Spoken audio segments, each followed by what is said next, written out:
أعوذ بجيل من البلاء الرجيم. Et en fait, voilà, j'aurais aimé savoir si c'est pas indiscret, bien sûr, pourquoi en fait tu apostasies aujourd'hui en fait. Pas aujourd'hui, mais il y a quelques années, j'ai apostasié, même si ça se voit pas. Non, en fait, j'étais musulman un peu comme Mahdi.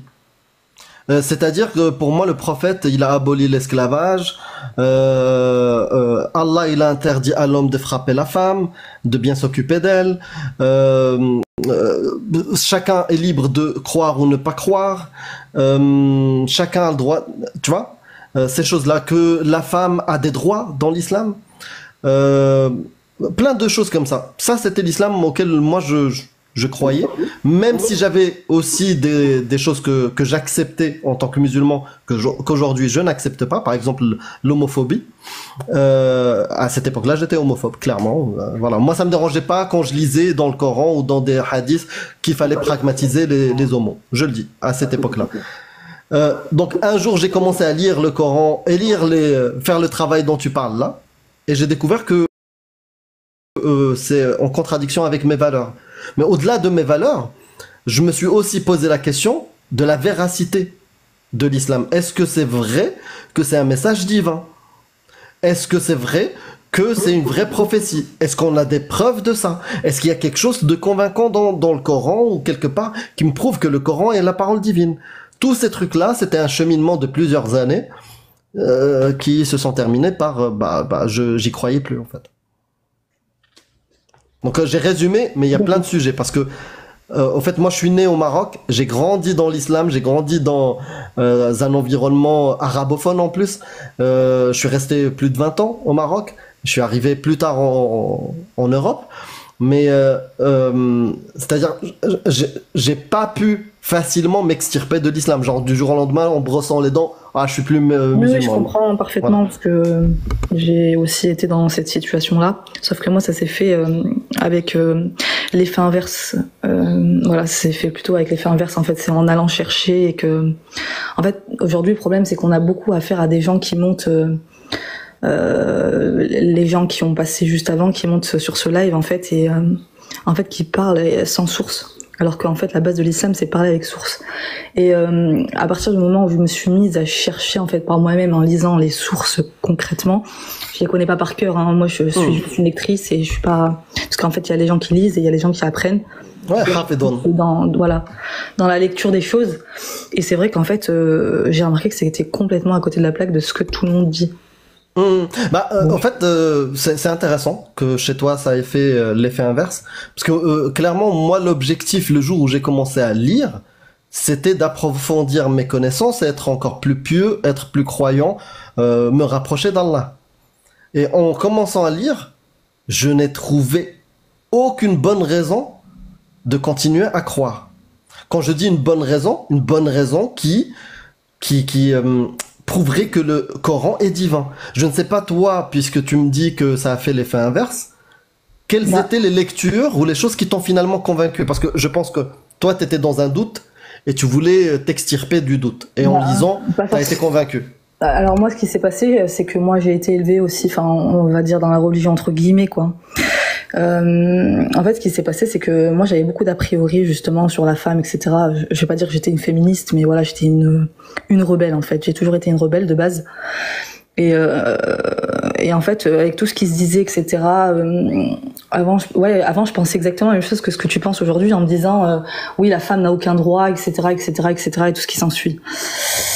Mais après, j'ai tout simplement commencé à lire des choses. Et comme je vous ai dit tout à l'heure, moi, je suis pas dans l'apprentissage, je suis dans la lecture encore.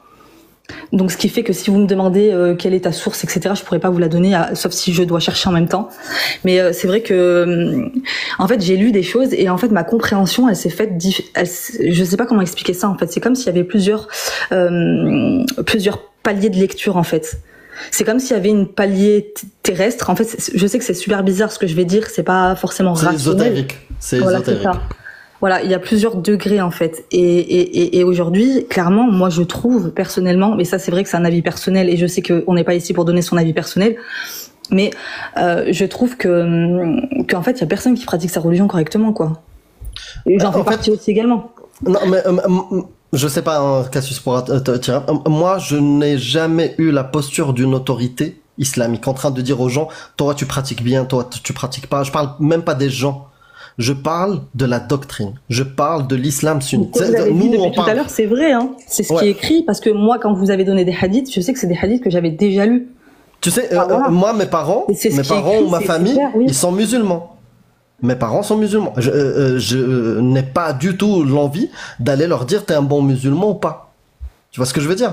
Ils ont une interprétation. Voilà. Ils ne suivent peut-être pas les textes.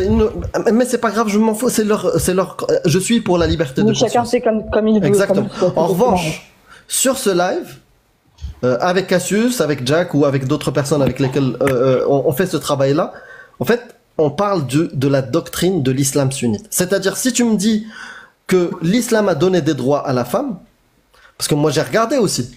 Quand je vois, par exemple, le verset 434 où l'homme a autorité sur la femme et il a le droit de la frapper, je me dis waouh. À quel moment, quelle est la couche de lecture, tu vois, le palier de lecture que t'as suivi, quel angle t'as utilisé pour voir que c'est quelque chose de bien. Mais regarde, moi j'ai pu comprendre tout à l'heure que tu connaissais, enfin tu savais lire en arabe et que tu comprends bien l'arabe. Je sais pas si ça t'a fait la même chose, mais en fait, par exemple, il y a une traduction qui est faite. Et j'ai trouvé ça désastreux, en fait, quand je me suis mis... Moi, je comprends un dialecte. Voilà, moi, je comprends un dialecte, je comprends pas forcément l'arabe. Mais par exemple, quand je vais essayer de décortiquer des versets ou des paroles du Coran, et quand je regarde la traduction, mais je trouve que des fois, il y a un monde entre les deux, quoi. Est-ce que c'est vrai ou est-ce que c'est faux? En fait, il peut y avoir des altérations des fois. Il faut choisir les bonnes traductions. Parce qu'il y en a qui sont pas mal, qui sont bien. Maintenant, je vais te dire, sur ce verset-là, 434, il est clair. En arabe, c'est drebo honna. Et même, imaginons en doute de la traduction. Bah, Cassius, qu'est-ce qu'on fait? On va voir le tafsir. Quand tu disais oui, je suis en train de vous apprendre votre religion, entre guillemets, t'as pas vraiment dit ça, mais à quelque part tu le disais. Mais franchement, ouais, moi je trouve que vous donnez un bon exemple hein, quand même. Hein. Même si, par exemple, vous êtes contre l'islam, etc. Enfin, contre l'islam, contre ce qui est, enfin ouais, vous êtes contre à quelque part, quoi. Bah, en fait, je suis pas forcément contre, mais c'est l'islam qui est contre moi. C'est-à-dire, moi, en tant qu'apostat de l'islam, si je suis dans un pays qui applique justement l'islam sunnite, je pense qu'ils vont jouer au foot avec ma tête. C'est tout. Voilà, ils vont faire des passes, des trucs, des penalties. Non, ça, ils ont pas le droit. Ça, c'est pas dans Charia. Dans Charia, c'est juste, tu dois être tué, c'est tout. Et encore, l'école malikite, je crois que tu peux avoir jusqu'à 3 jours pour te rétracter. Mais si tu te rétractes pas, c'est quick. D'accord. Quand la tête elle tombe, ils peuvent pas jouer un peu quelques passes de foot, un petit dribble. Je pense pas que ce soit. Okay. Là, c'est vrai que les règles elles sont rigides quoi. Elles sont rigides. Donc après enfin après je parle pour les personnes qui vont monter, commencez pas à dire oui mais c'est pas le cas, ceci, cela. Enfin, les règles elles sont là, elles sont écrites. Soit on les accepte, soit on les accepte pas quoi. Et toi, Ami? Oui. Je complète ma réponse sur contre l'islam. Donc j'ai dit l'islam il est contre moi. Donc je ne peux pas juste rester neutre ou me dire oh non ça va c'est pas grave. L'islam il est contre moi et au-delà de ça je suis pas contre l'islam comme ça. Je suis pour un projet de société, de vivre ensemble, de droits de l'homme, de démocratie. C'est ça que je fais la promotion de ça. Et à chaque fois, tu sais, même un jour, je vais ouvrir un live et je vais parler, par exemple, du Maroc. Et je vais faire la promotion des droits de l'homme, les droits des femmes, changer, par exemple, les droits, le code civil, le code de la famille sur l'héritage. Je vais pas parler d'islam. Mais c'est les gens qui vont venir me dire, Allah, il a dit, le prophète, il a dit. Donc, tu fermes ta gueule. Donc, même si moi, je décide de ne plus en parler, ils vont m'en parler. Voilà, c'est tout. Cassius. Du coup, et toi, Ami, parce que tu es musulmane? Oui. Et toi, t'as déjà choisi d'accepter ou non? Moi, en fait, j'ai pas pris le processus à l'envers, dans le sens où, comme je vous ai dit tout à l'heure, moi de base j'étais une rebelle en fait, et tout ce que j'entendais autour de moi, je me disais mais qu'est-ce qu'il raconte, etc.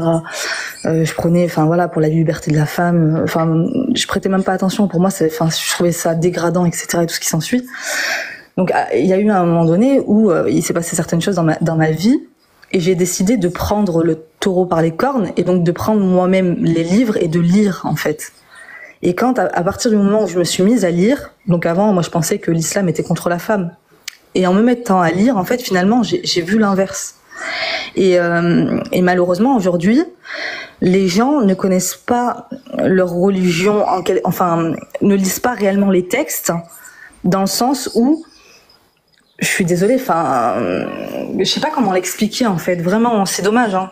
Mais toi, Ami, tu acceptes du coup de vivre en tant que femme telle que Allah l'a conçue pour toi?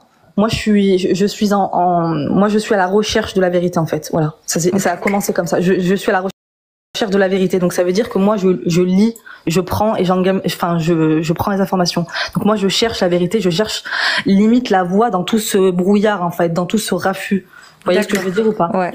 Et du coup, au final, tu as déjà expérimenté les hadiths sahih? Oui, je vais pas dire tous, hein, mais oui. Et est-ce qu'il y en a du coup que tu t'es dit c'est bizarre celui-ci, je le rejette, ou en tout cas je le mets de côté parce que ouais, il y en a que je comprends pas forcément, oui, il y en a que je comprends pas, surtout avec ma mentalité actuelle, etc. Oui, il y en a que je comprends pas, oui, forcément. Ok, mais juste dans le Coran, par exemple, est-ce que tu peux me citer, par exemple, quelque chose qui t'a marqué et qui te fait dire ah non, la femme, elle est bien traitée finalement en islam, dans le Coran, par exemple. Ouais, en fait, c'est que j'ai une lecture qui est, je sais pas, moi j'ai une lecture qui est différente, c'est une lecture qui est entre les lignes en fait. C'est comme je disais tout à l'heure, il y a une lecture terrestre, et cette lecture terrestre en fait je la trouve très rude. Parce que normalement, entre les lignes, il y a du blanc, normalement il y a rien. Oui, c'est sûr. Non, c'est sûr. En fait, en gros, c'est vrai que moi quand je prends le livre, et que je le lis, je le trouve extrêmement rude. Vous voyez, je le trouve même violent. Ça, c'est une vérité. Ça, c'est ce que, enfin voilà. Quand je vais avoir ma première lecture, ça va être ça en fait.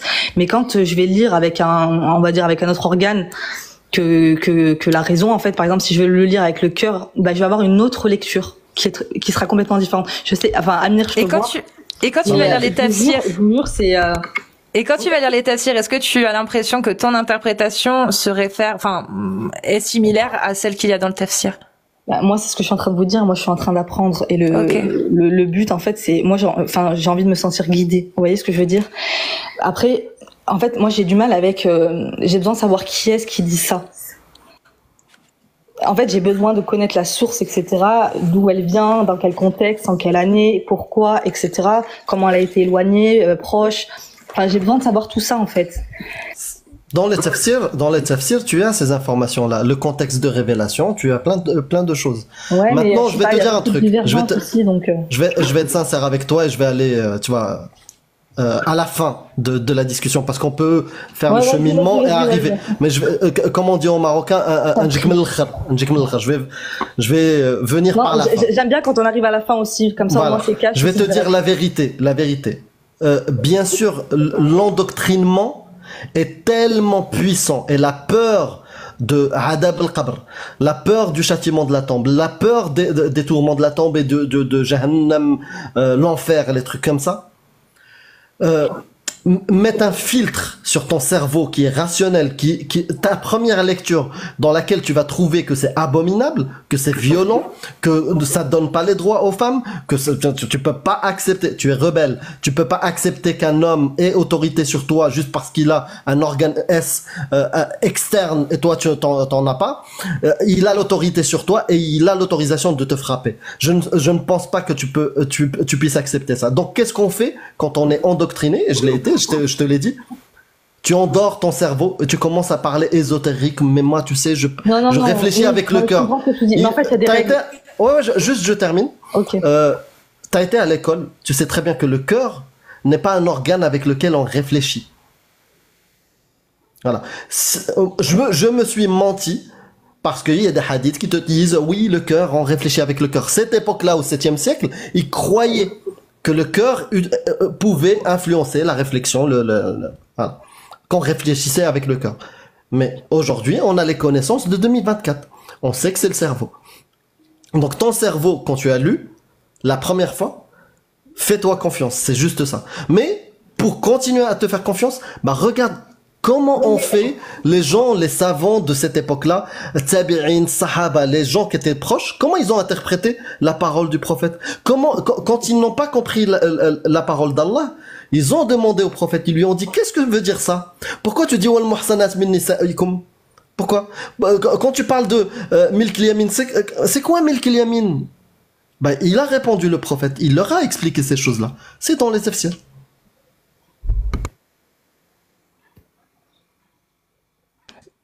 Mais Ami, en tout cas, si tu es en recherche de vérité, etc., je peux te donner juste un verset que tu auras tout le temps d'étudier. C'est le verset, à mon avis, en plus, qui est le plus intéressant pour ça, parce que c'est souvent celui qui ressort pour justement remettre en question la condition de la femme dans l'islam, c'est le 4.34. Sourate An-Nisa, sourate 4, verset 34. Et je pense que tu auras beaucoup de travail à faire dessus et que tu pourras rechercher tous les avis de tous les savants, etc. et voir ce qu'il en ressort. Bismillahir Rahmanir Rahim.